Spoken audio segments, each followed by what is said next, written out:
Highways. నాకు తెలిసి గత కొద్ది నెలల క్రితం తమిళనాడులోని ఓ ఊరిలో ఈ దళితులు తాగే వాటర్ ఏదైతే ఉందో వాళ్ళకి సెపరేట్ వాటర్ ట్యాంక్ ఉంది. అందులో ఏకంగా అగ్రవర్ణాల వాళ్ళు ఇది కలిపారు, మలం. అది తాగి పాపం చాలామంది ఇది అయిపోయినారు. అది పెద్ద న్యూస్. అప్పుడు చర్యలు కూడా తీసుకున్నారు అని అన్నారు. ఇప్పుడు మరల తమిళనాడులో విల్లుపురం జిల్లాలో కంచనూరు దగ్గర కేఆర్ పాలెం 100 గ్రామాలు అంటే ఆ ఊరిలో పెద్ద బావి ఉంది. ఆ బావి నుంచే వాటర్ని ఇళ్ళకి పంపుతారు. నల్లాలు తిప్పుకొని వాటర్ వాడతారు. గత 2 రోజులుగా నీళ్లు ట్యాప్ తిప్పుకొని వచ్చిన నీళ్లు మొత్తం అబ్బో బాబాయ్ మలం అంటే తెలుసు కదా, మూత్రం అంటే సుస్సు, మలం అంటే ఇంక వేరేది 2.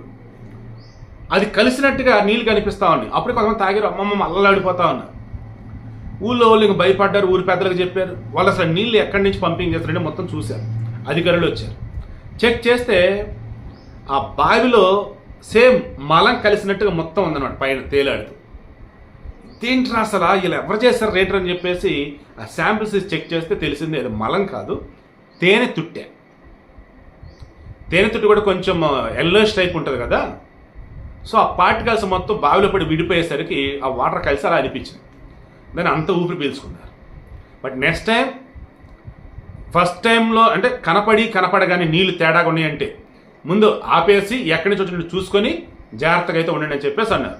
సో మీకు కూడా చెప్తున్నాను, మీరు తాగే నీళ్లు కొంచెం తేడాగా ఉన్న ఇమీడియట్గా అధికారులు చెప్పండి. నీళ్ళు తాగడం ఆపేయండి, చెక్ చేస్తారు. అది మలమూత్రాలు కలిసాయా, ఏదైనా పాయిజన్ కలిసిందా, ఏదైనా తేడాగా ఇంకా కలిసాయా చూస్తారు.